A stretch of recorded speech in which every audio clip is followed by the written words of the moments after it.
Welcome to Jags Drive Time with John Oesher and Brian Sexton. Wow! Jags Drive Time starts right now. There you go. We ain't going nowhere, y'all. We ain't going nowhere. Hey, let's go, man. Let's go. Let's go. Let's go. Play fake. Herbert drops the throw. He's going to get hit. He's going to get sacked. Josh Allen got him. Big play by Josh Allen. Got him back. Huge play by the Jaguar outside linebacker. Come on, man. Come on. You know how I'm coming. You know how I'm coming. You know something that they don't know. You know something that they don't know. It's already been written in stone, man. Jacksonville on top. Jacksonville on top. Josh Allen mic'd up. Look for that on the website, social. Probably a little bit of that in Jags Wired later this evening. Good morning and welcome to Jags Drive Time, presented by Jet Home Loans. I'm Brian Sexton from TIAA Bank Field, joined by John Oesher, and it is Wednesday, but it's really Thursday in the week. It's challenging to know what day it is. Doug and his team do know. It's that way every week for me. Yeah, you just keep rolling through it. Yeah, and again, what a time. And, listening to Josh Allen on that, first of all, good for him. Last 6 games during this winning streak, I'm not saying Josh is the reason for the winning streak, but during the winning streak, 4 sacks, 13 pressures, 2 forced fumbles. He's playing very close to, I think, how he wants to play. I don't know if he's at his standard yet, but he's playing really well. And the other thing, the Jacksonville on top, and just the one way this does compare to 17, it's really different than 17. But the one thing that it is the same that really resonates every time this team is good is what a connection there is when this team is good to the fan base. And I know that's that's true everywhere with every team that gets good. I get that. But it's special when it happens here. And, the tears that people write me when they watch Sounds of the Game, for example, and the emotion that these people are feeling over this, it's a really cool time. It's cool what's going on in the field, but that is, for you and I, Brian, people who have been here forever, covered this thing forever, it's really cool to see. I think a decade from now, when there's some hardware, perhaps, in a trophy case, right, and more wins, you'll look back at this particular stretch of games, this late season run where players, big players, Josh Allen's obviously one of them, Trevor Lawrence, Travis Etienne, they started making plays, then showed up at the Waffle House in Jacksonville Beach, and all of a sudden you look back and say that was when the team and the town connected. Yeah, no doubt. I don't like to diminish things that happened in the past. I thought it connected in 17 too. There was a connection there, but it didn't sustain itself. It didn't sustain, and there was also no Waffle House, and that was, as Patrick Mahomes says, baller move. Yeah, baller move. All right, let's get into big things here on a Wednesday morning in advance of Saturday's AFC divisional round playoff at Arrowhead Stadium. Let's talk about the turnover margin, and this one is troubling. Over the last 5 games, all wins for the Jaguars, by the way, they've turned the ball over 12 times. 12. 7 interceptions and 5 fumbles. Now, you can take this last game out, but that's still 7 turnovers in 4 games. It's become a bit of a problem for this team, and of course, they put themselves in holes and had to dig themselves out. The Jaguars were +3 at Arrowhead Stadium in Week 10 and lost by 10 points. You can't be -3 and expect to have an opportunity to beat the Chiefs on Saturday afternoon. The head coach is well aware of the problem. You can see the look in his eye. We're fortunate. We're very fortunate. We're very fortunate the other night. That doesn't happen, for five takeaways or 5 giveaways and come back and win a football game. That just does not happen. And that's something that we address our team a lot about. And, I don't want to overemphasize it, but at the same time, they have to understand that the seriousness of keeping the football and the seriousness of creating takeaways. And, our defense has also been getting the ball a little bit here too, so that's been a bonus for us. But offensively, we just can't give it away like we've been doing in order to win these games, especially now where we're at. The Chiefs are a challenge because of Pat Mahomes, but also because of Andy Reid. And it's the master and the student this week. Look, if you look at all the great coaches in this league right now, Andy Reid is at the very top of the mountain in terms of his creativity. Remember that spinning circle thing they did out in Las Vegas a few weeks ago? They're creative. They're willing to be creative. They're not scared to take chances, and it puts a lot of pressure on the opponent. Doug Peterson knows what he's getting because he knows Andy Reid. Listen, I owe a lot to Coach Reid, my career, not only as a player, but as a coach, and I still want to pick his brain and learn. He's been doing this a long time, and he's been, really, really successful, at it. So anything I can learn and take away from him is a blessing for me. And finally, it's not an exaggeration. Arrowhead Stadium, especially during the playoffs, reaches an entirely new level. It is as loud and as boisterous as you'll find in the National Football League. And it's interesting because the Jaguars have had the wind at their back the last couple of weeks with an amazing crowd of their own here in Jacksonville. Now the wind's in their face. Now they've got to be the ones to display poise in the noise. Nothing prepares you for that. I can turn the noise here as loud as I want, and it's not going to make an impact. But it's loud for them. It's loud for their defense, and we both have to play in it, obviously. But it's a great atmosphere, and these fans are they're passionate about the Chiefs, obviously, and it's the loudest for a reason.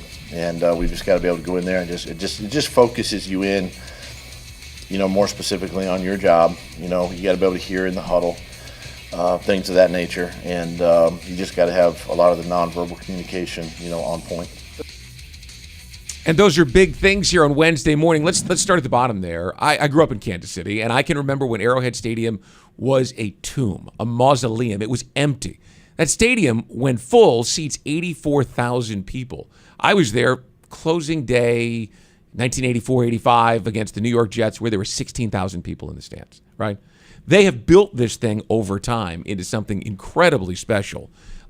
Winning teams obviously do that, but the people in Kansas City take a lot of pride in the fact that they're going to make it really difficult on the opposing team. It is really rough, and that can be a huge factor.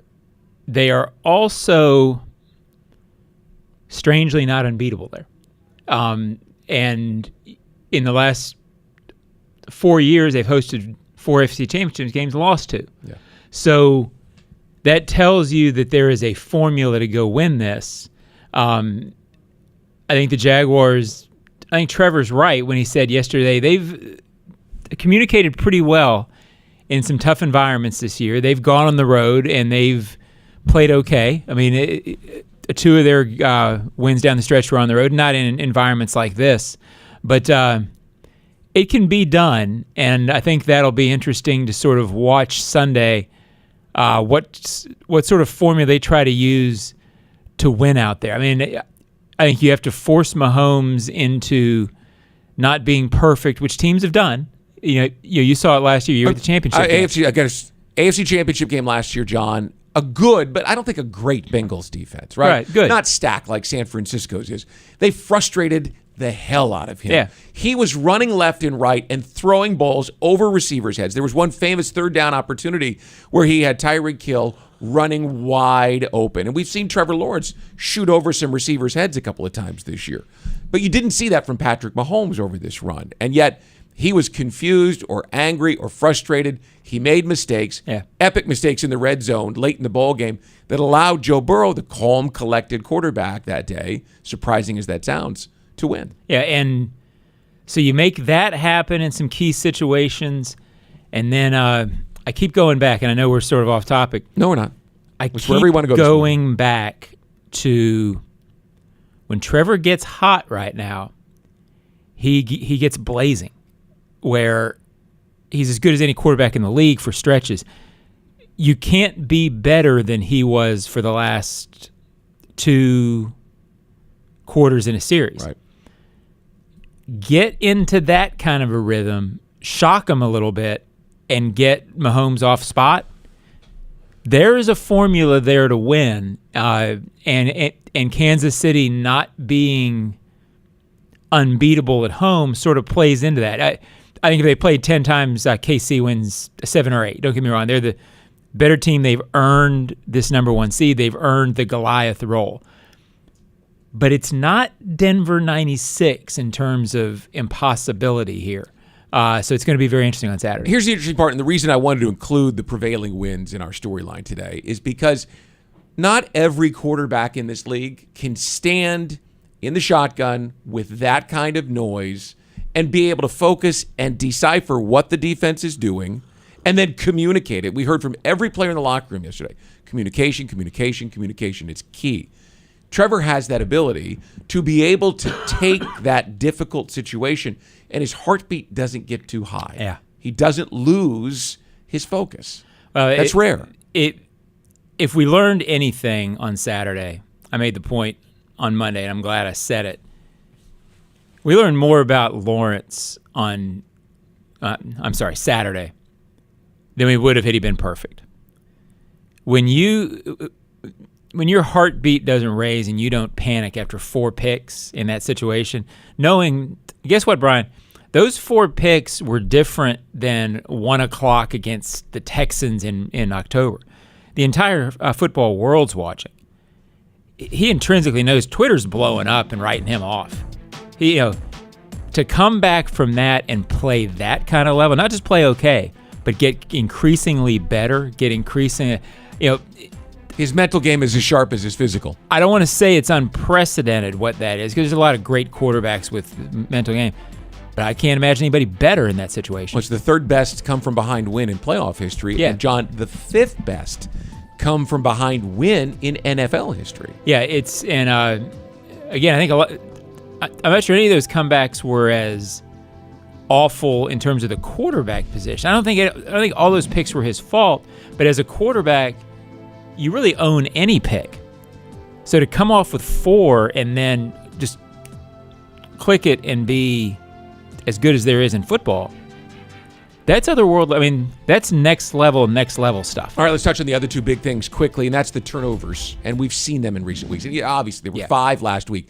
So it's a big point. But it had been trending in that direction, John, since the Cowboys game with the 3 turnovers and the 2 interceptions that day. It has become something the Jaguars have been able to overcome because of their defense, but you can't go do that on Sunday in Kansas City and expect them to be able to compensate. No, you have to turn that, but I think that does, again, speak a little more to the formula. I don't think, it's hard to say because they've been doing it, but this doesn't feel like a turnover team. I guess because we watched them all year and they really weren't, and then they've had some weird ones the last few weeks. But if you turn that and then take advantage of your opportunities, then I think you make this a game in the 4th quarter. So to me, what the turnover along with the 6 wins during the streak speaks to, I think the defense deserves maybe a little more credit than they've gotten for the other night. And I say that, a lot of people have given them credit. But the defense, 5 turnovers, that could have been much, much worse to come from behind from. And they managed it. It was a key point in that game, and I know we're moving ahead now. 24-0. The defense got 2 stops to hold it to 27-0. It didn't seem like much at the time, but you wouldn't have won without it. Right there, that could have turned, in 99, that turned into 38-0 out here, and the game was, So the defense really kept that thing at bay, only gave up 2 long drives, kept that thing in range, and then the second half, of course, was unbelievable. So I think that turnover thing maybe speaks to how well this defense is really playing. Yeah, final thought, and that's on the relationship between Andy Reid and Doug Pederson, and they are very close. I mean, they go back, as Doug said yesterday, to 1995, so 28 years. And just a quick story that I had been saving. The day after the Kansas City game in Week 10 was Judy Coughlin's funeral, as many folks remember that she passed in November. And I looked over as I walked into the church, and there was Andy Reid sitting next to Doug Pederson, right? And then afterwards to watch Andy and Doug and interact with Tom and his family. And I mean, there's a closeness among some of these men in this league. Not all of them, but in some of these old school guys in particular. Andy and Doug have a very close relationship off the field. Not this week necessarily. Right. You got to be able to separate those things.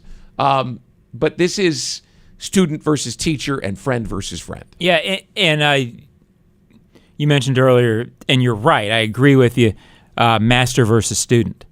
Doug's pretty good. Yeah. And so I think Doug taught him well. If he was sitting in here, would say, yes, Andy's the master. And Andy's done it longer and had more sustained success. But Doug calls plays knowing when to do certain things in games. He taught him well. Intriguing relationship. I'm stopping short of saying that he's better than Andy Reid because that's not what it's about. Right. But it's not a mismatch. It's not a mismatch, Brian. He learned well. Yeah. And Doug gave him a lot of credit yesterday leading up to it. So there are big things. When we return, we're going to flip the script a little bit. We'll go with this or that. And then we are expecting Maurice Jones Drew to join us at the top of the hour. We're back right after this.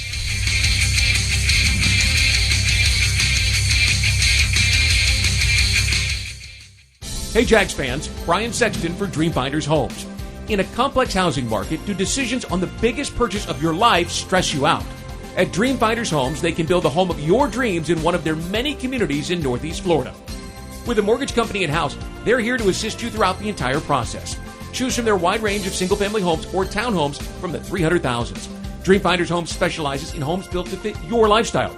Call 904-590-2545 or visit dreamfindershomes.com. As the official dentist of the Jacksonville Jaguars, ASAP Dental is a champion of the dental game. Let them win you over with full-service dental care and the same-day smile you deserve. Open 7 days a week, ASAP Dental has 8 locations to serve you in the Northeast Florida area. So come see them today. With their exceptional experience and care, you're always treated as the MVP. Visit asapdentalcare.com or call 904-500-2727 to book your appointment today. Frank Frangie here. When you want barbecue in Jacksonville, you want Bono's Pit Barbecue. You can find Bono's locations all around town and on game day at TIAA Bank Field because Bono's is the official barbecue of the Jacksonville Jaguars. Bono's is currently expanding its brand with franchise opportunities throughout the Southeast and beyond. Over 70 years of authentic Southern pit barbecue and owning your own business are a great combo. Go to bonosbarbq.com to learn more or call 904-880-8310 today. And remember, if you don't see a pit, it ain't legit. And welcome back, Jags Drive Time. Brian and John with you from TIAA Bank Field, brought to you, of course, by Price.com. Just had confirmation from Maurice Jones Drew that he is going to join us at 7 o'clock. They've had some power issues with those big storms out in California, so we'll grab him by phone here in a couple of moments. First, though, time for this or that. This or that. This or that. And it's brought to you by Price.com, the easiest way to save money with comparison shopping, cashback, coupons, all in one. It's free. Try Price.com today. John, we'll begin with you. I will wait for my graphic because I want to make sure that I'm right. No turnovers, 2 takeaways. You put a lot of thought into this. Well, no, I did. What's more important, Brian, for them to be turnover-free or for them to create big moments and big plays? I would say both, because I'm not sure they can win this without this sort of a stat. Being +2? Yeah, in that range. They can't do what they did the other night because the crowd's too much against them, and it was Andy historic. Reid won't run the ball just 7 times. Yeah.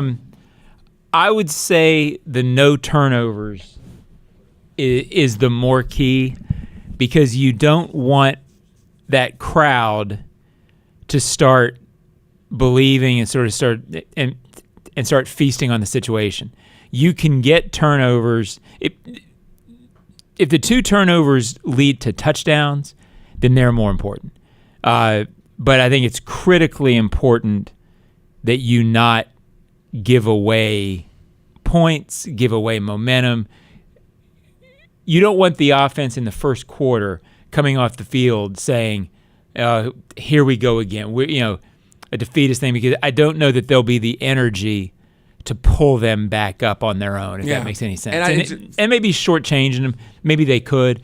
but they don't want to put themselves in that situation because early turnovers are going to lead to the deficit that they absolutely don't want. From an energy standpoint, which you're going in an energy deficit with that crowd overwhelming everything, I say you got to have the two takeaways. You're going to need perhaps a defensive score. Look, I mean, the Chiefs can score almost at will, seemingly at will. We saw them do it last year in this game against Buffalo when you thought, well, the Bills got this one. There's only 13 seconds left. Nope.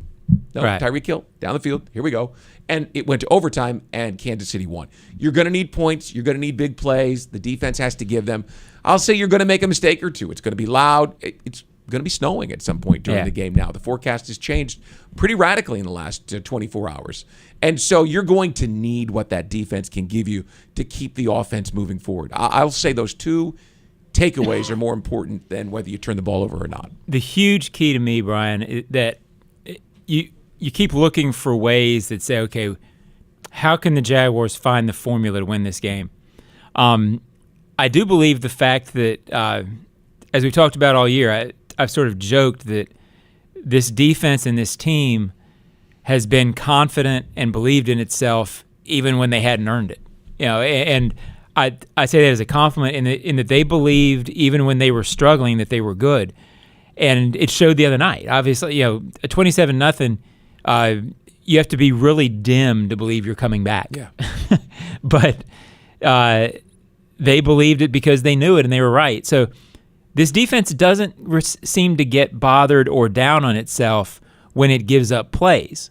So you could easily see a scenario where this thing's 31-27 in the fourth, the defense gives up a huge play, and then comes back and forces a turnover because they believe they're going to. Well, that's what they've done. It's why they are. So I think that in a shootout, having experience in that situation, I think will help this. The Jaguars need to get it to a shootout. It's why they're 5-0, despite being -5 over the last 5 weeks, because the defense believes they can make a play. All right, here's my this or that, and it's grind it out, play possession football, keep Mahomes in the long coat on the sidelines, or run with them, right? And I say let's run with them because I think that Doug Peterson's philosophy, which is obviously based largely in his time with Andy Reid, more than half his life, I don't think going in there and being conservative is going to get it done. I don't mean be stupid about it, but it's not like this Jaguars team is built, John, to run the ball like it was at one point in time in 2017 with Fournette. Going back to 2007 when you had our guest at the top of the hour, Maurice Jones Drew, and Fred Taylor. Those guys controlled the game. You don't do that.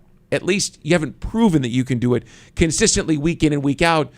You talked about Trevor being the hot hand, and when he gets hot, really hot, and you have Marvin Jones and Zay Jones, and it was funny, Christian Kirk, Evan Ingram, Christian Kirk, Zay Jones, and Marvin Jones caught all 4 touchdown passes in a row, consecutive drives last week. Let's go. Let's send the ball down the field. Yeah. Again, the weather conditions may change a little bit, and I know you've got to be able to run the ball some, but my philosophy is this week, let it all hang out. Let's go. Yeah, and that thing you mentioned is intriguing. The fact that you've got 4 guys that caught 4 touchdown passes or caught touchdown passes on consecutive possessions, that's not fluky in this offense, Brian. That's been going on all year. That sort of symbolized what they've done. I think that's another thing that gives them a shot this weekend. Yeah. You can't really focus. Sometimes it's good to have a 1, but if you're the Chiefs this week and you're game playing, who are you saying we have to take away? Not really.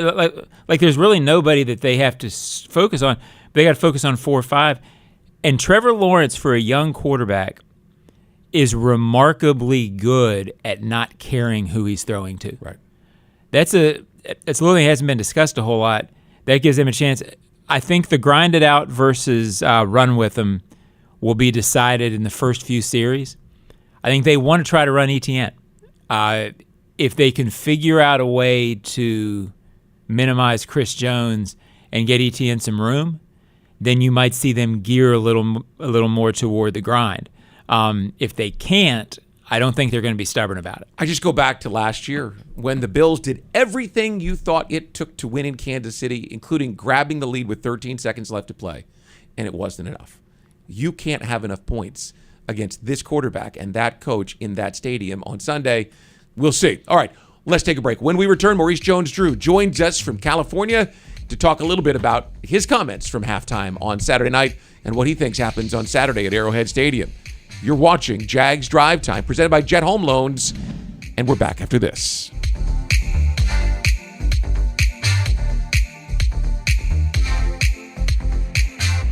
Hey Jags fans, Brian Sexton for Dreamfinders Homes. In a complex housing market, do decisions on the biggest purchase of your life stress you out? At Dreamfinders Homes, they can build the home of your dreams in one of their many communities in Northeast Florida. With a mortgage company in-house, they're here to assist you throughout the entire process. Choose from their wide range of single-family homes or townhomes from the 300,000s. Dreamfinders Homes specializes in homes built to fit your lifestyle. Call 904-590-2545 or visit dreamfindershomes.com. Jags fans, Shaquille Griffin of the Jacksonville Jaguars. I know you love when we put the QB in his place with a big interception, and now Luray Boyd Peanut Company is making every pick a winning play with the Peanut Pickoff. Every time the Jaguars make a pick, Luray Peanuts is going to donate to youth football initiatives throughout the Southeast, and the Jaguars Foundation will match every dollar. We get one play closer to victory, and our kids get to train for a brighter future. Everyone wins, except for the other team's QB. But hey, that's his problem. At Five Star Credit Union, you inspire them to go the extra mile to meet your financial needs. That's why they offer Jaguars fans more banking options like better rates and no hidden fees. Their team is also dedicated to making the communities they serve stronger, volunteering their time and talents while donating millions to local nonprofits. Five Star Credit Union, ViStarCU.org. Go Jags!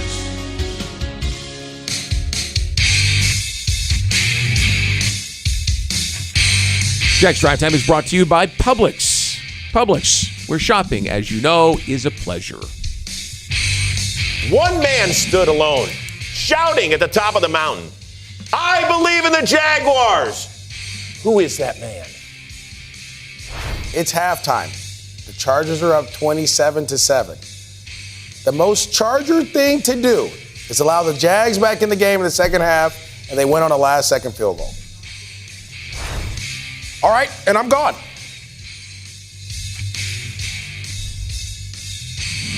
Welcome back to Jags Drive Time. Maurice Jones Drew joins us by phone right now. And Maurice, Trevor Lawrence is the most beloved man in Jacksonville in the second half of that football game. But at halftime, there were Jaguars fans all over who were clinging to your words.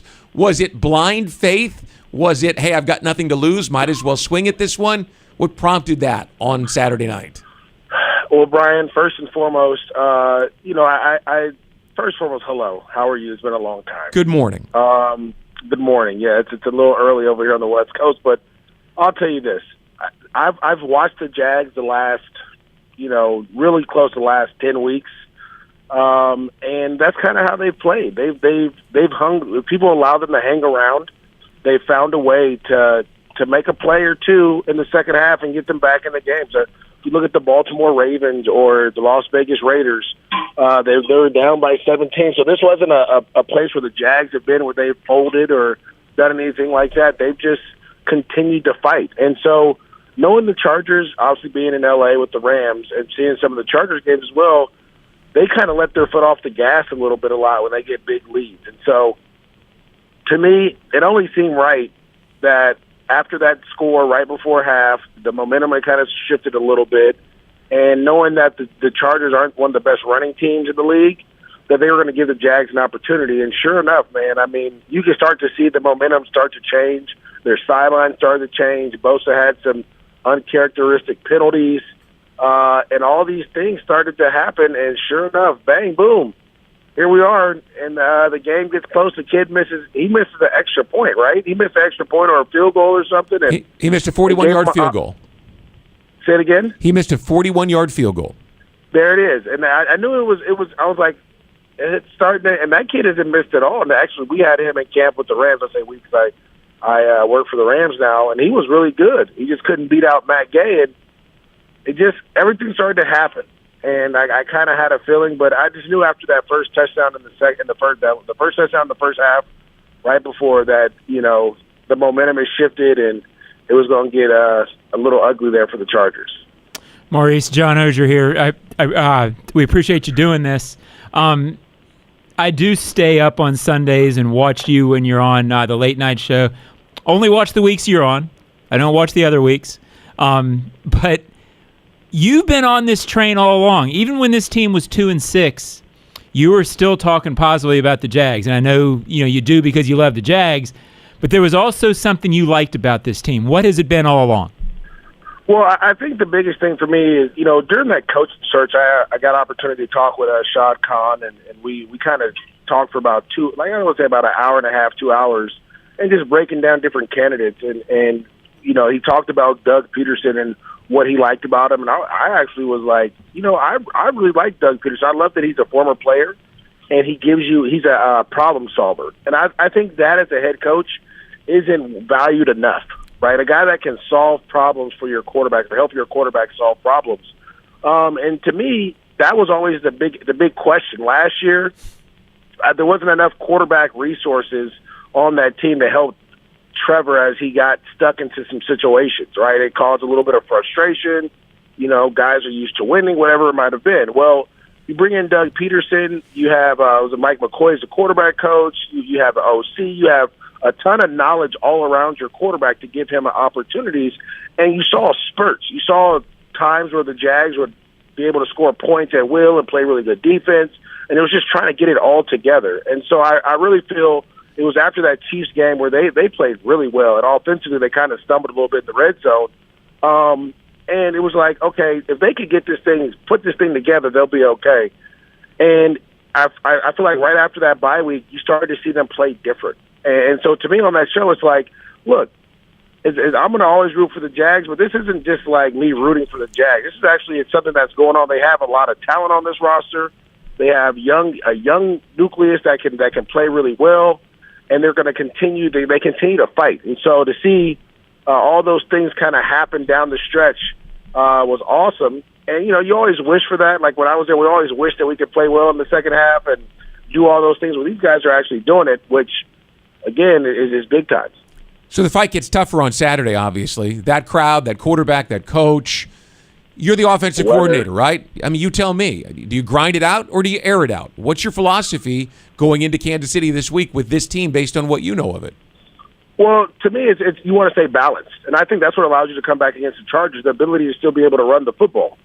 A lot of times we want to just throw it. Like, I get it. If you're going to play the Tennessee Titans, who have one of the top, if not the top, rush defense, let's not even waste our time running our head into a brick wall. Yeah, we'll run it 5, 6, maybe 10 times, but let's throw the football a little bit because we know that's where their weakness is in secondary. But against most other teams, you could be balanced. And I think, again, that's what allowed the Jags to come back and to come back against the Chargers. They were still able to run the football. They were still able, and it forced the Chargers to get down to a cover 3, which allowed them to take shots down the field. If you're playing the Chiefs, stay balanced. Force them to have to defend the whole field vertically and horizontally, and then see what happens. You have some advantages there in the slot with Christian Kirk. You're still able to run the football, and now you have to block Chris Jones. But other than that, I mean, these guys have done a great job. And shout out to the O-line coach, my guy, Phil Rauscher, who I went to college with, for getting Walker Little ready and being able to start in these crucial situations and not give up a pressure last week. Maurice, you and Fred sort of made this franchise known for running backs. It's sort of been the defining position of this team until now. Tell me about Travis Etienne. What do you like about him? Does he have a chance to sort of be on that Rushmore around this time? I think so, and the reason is one, Doug Pederson is very creative in his running game. Him and his running group or whatever goes together, they're very creative, right? It's just not here. We're just going to run the ball here and run down. They actually they're detailed in their run game the same way they are in their passing game, and so it opens up and it stresses the defense differently than most. I was watching the Houston Texans game where Travis was able to break a long one on it looked like a wonky run play, but it created a hole right over the left side, and he was able to get through and split the safeties and make a big-time play. So as long as they stay creative in that running game and they continue to give him opportunities, and he's going to get better. I know he had the little fumblies like in the middle of the season, early to middle of the season. But as long as he continues to get better and play his speed, the way he's able to cut, all the things, his contact balance, all the vision, all the things that he has, it's going to allow this team to keep going. Now, granted, you don't need another guy to go with him eventually. I know Hasty's there, and he's doing a really good job. But you want to make sure that you continue to keep him fresh so that he can run the way he is now. Later, a couple years from now down the stretch. So they're doing a great job of just being explosive in the running game, the same way they are in the passing game. And he's doing a great job of being patient, allowing his line to go to work for him. Hey, since you mentioned Oesher, what'd you think of the T formation and that fourth down play? I mean, Doug Pederson said on Monday morning, and we've been talking to him all week about his creativity in coming up with that. Well, first of all, Phil knows that you're supposed to steal a little bit here and there. I don't know if you call it stealing. You call it copyright infringement from Penn State. They ran that against Utah in the Rose Bowl, so I'm sure he'd been watching some tape. But that T formation, I mean, it puts defenses in a bind because think about it. We're ready to do a quarterback sneak. We got three guys in the backfield. You know you're going to try to push. Then we sneak our running back. We do an off-tackle play, and he's able to bounce it outside and use their aggressors against him, which was a great call and a great job by Phil. But also it was executed to a T, no pun intended, by the Jaguars offense where Etienne's able to get around the corner and use his speed and run on a guy that's not as fast as him. So, I mean, I thought, again, like I said, the creativity in the situations, I don't know if when I was playing that we would have ever done anything like that. We might have, but I think, again, it's just being bold enough to call a play like that in that situation. All right, so here's the way I see it, based on the last time the two teams met in Week 10. And that day, the Jaguars were +3, but Mahomes threw 4 touchdown passes and, kind of had his hand on their forehead, kind of like the older brother to the younger brother, and just kind of kept him at arm's length. So you're not going to go run away from Kansas City and get out in front of them and blow them out in the playoffs. It just doesn't happen. My question to you is, will the Jaguars have an opportunity to win the game in the fourth quarter? I think so. The only thing is Trevor can't do what he did in the first half of, obviously, this game, right? If you do that against the Chiefs, they're going to score touchdowns, and it's going to get ugly. I think if the Jaguars play clean football, which no turnovers, stay efficient, punt the ball on fourth down if you get into a critical situation, don't get too aggressive. I think they have a chance in the fourth quarter to be able to have a last-second drive to win it. The thing is, the Jags, people don't give them enough credit for the talent they have on this roster. They have a very talented roster, right? If you look at it, they have three playmakers on the outside that can all beat you. Not everyone has 3 corners that can stop you. You have a tight end that is flourishing the way he was supposed to coming out of college. You have running game. You have a quarterback. Defensively, your defense, they're now finding ways to harass the quarterback. Guys are starting to show up. So they're doing all the things that you need to win a championship and to beat some of these top teams and to be a top 4 team in the AFC. And so to me, it's all about confidence. Do you believe that you can go into Kansas City and win? I think that last game that they played there may be the deciding factor because I want to say in that game, they had some red zone opportunities that they squandered. And if they don't squander those, the game looks completely different. And correct me if I'm wrong, but I think that there can be that confidence builder of, okay, all we have to do is continue to play the way we're playing, and once we get in the red zone, we got to make sure we have a little bit different design, which I love their design in the red zone. They find ways to attack all over the field. So if they can do that, I think they'll be good. Maurice Jones Drew from California. Is your power back on? Family doing well after all the storms? Listen, the storms are crazy. I live on the side of this mountain too, so there's all this running water that's flooding the streets right now. But yeah, we're getting there. We're getting there. All right. Well, we're grateful that you got up with us this morning, and we hope maybe we're talking again in the next couple of weeks about this team continuing on into the playoffs. Yeah, and John, I appreciate you staying up late, man. I know we're on late there on the East Coast. I appreciate the love and support. No, it's a great show, and for people who don't watch it, it's post game on NFL Network on Sunday. On the weeks, I think, Maurice, it's the weeks where Rams have a home game and you can get over there.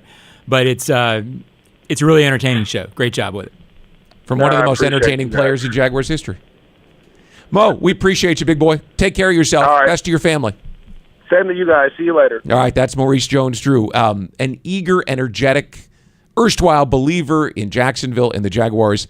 and we're grateful for his time this morning. We'll come back and wrap up this show on Wednesday here from TIAA Bank Field right after this. Hey, Jags fans, Brian Sexton for Dreamfinders Homes. In a complex housing market, do decisions on the biggest purchase of your life stress you out? At Dreamfinders Homes, they can build the home of your dreams in one of their many communities in Northeast Florida. With a mortgage company in-house, they're here to assist you throughout the entire process. Choose from their wide range of single-family homes or townhomes from the 300,000s. Dreamfinders Homes specializes in homes built to fit your lifestyle. Call 904-590-2545 or visit dreamfindershomes.com. Reconnect with the best version of you at Amara Med Spa, Northeast Florida's premier luxury medical spa, located in Ponte Vedra, Town Center, Avondale, St. Augustine, and Fernandina. With the most advanced injectors, estheticians, and technology, Amara Med Spa is redefining beauty, offering services such as Botox and filler, M-Sculpt Neo, painless laser hair removal, and advanced skincare treatments. Visit theamaramedspa.com and book a complimentary consultation today. Your hometown gate now has more ways to save. Introducing My Gate Rewards, a new loyalty program with member-exclusive savings and fuel discounts. Earn points on in-store purchases, take advantage of special offers, and save on products you love. Score free coffee, fountain drinks, pizza, and soft serve with Gates Frequent Shopper Clubs. Then use your points on savings at the pump. Download the My Gate Rewards app in the App Store today or ask a store associate for more information. Go from good to Gate. Jaguars Game Day Radio is presented to you by VyStar Credit Union. VyStar reminds you to do good and bank better. Give you an update here real quick on the weather situation in Kansas City as it stands right now. A day ago, it was going to be 46 for the high and 28 for the low. No precipitation, but overnight, it has now become high of 38 during the day. Around kickoff, it looks like it's going to be 38. And snow. Don't know how heavy, don't know how light. Kansas City's not a big, heavy snow town like a Buffalo. But that'll add to the intrigue of a playoff game. Yeah, it's January football, Brian. All right. I throw this out to you every week. Ozone Podcast? It will be Walker Little, I believe. So that'll be interesting. Walker's been on before, but not when he was a starter. And he played really well last week. Yeah, I mean, he's a remarkable story, and looking forward to talking to him. And we are telling a remarkable story through the course of this postseason. We hope you'll join us for Jags Drive Time tomorrow. By the way, our friends at Dreamfinders Homes have been the official home builder of the Jaguars, now going on 9 years. Visit dreamfindershomes.com for all the available inventory, and they say go Jags in these playoffs. For John Oesher, Joe Fortunato, Brett Reber, and our entire broadcast crew here, we'll see you on Thursday as we get you set for Saturday football for the third consecutive week. Have a great day, everybody.